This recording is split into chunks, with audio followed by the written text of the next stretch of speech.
बिस्मिल्लाहिर्रहमानिर्रहीम। अस्सलाम वालेकुम। मैं हूं अली असगर और आप देख रहे हैं मेरा यूट्यूब चैनल। तहरीक लब्बैक पाकिस्तान के रहनुमा का कत्ल और हुकूमत के लिए सवालिया निशान और मुफ्ती मुनीब रहमान के ख़िलाफ़ झूठा प्रोपेगेंडा, इस वीडियो में हम इसी के मुतालिक बात करेंगे। नाज़रीन कराम, PP 29 में जो तहरीक लब्बैक पाकिस्तान के अमीर थे मलक साकिब नवाज साहब, उन पर हमला करके उनको कत्ल कर दिया गया है। तो नाज़रीन कराम, अभी सिर्फ इंतहाबी मुहिम का आगाज़ हुआ है और तहरीक लब्बैक पाकिस्तान के एक अहम रहनुमा को कत्ल कर दिया गया है।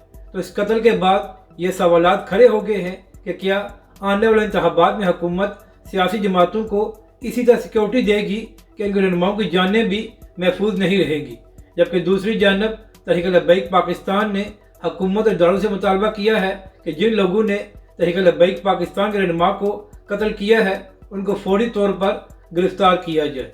अब बात करते हैं कि मुफ्ती मुनीब रहमान के खिलाफ क्या झूठा प्रोपेगेंडा किया जा रहा है।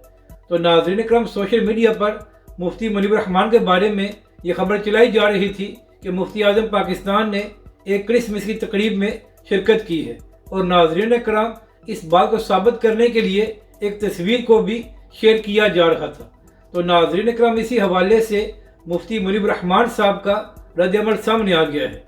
मुफ्ती मुनीब रहमान साहब ने कहा कि मैंने किसी भी क्रिसमस की तकरीब में शिरकत नहीं की और जिस तस्वीर को शेयर किया जा रहा है वो एक प्रोग्राम था जो बैनुल मज़ाहिब हमआहंगी के बारे में था और मैंने वहाँ पर शिरकत की थी।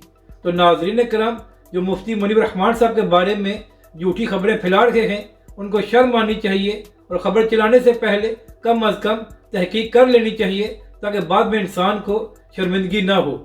अपनी राय का ज़रूर इज़हार करें कि आपको ये वीडियो कैसी लगी और हमारे इस चैनल को भी सब्सक्राइब करें।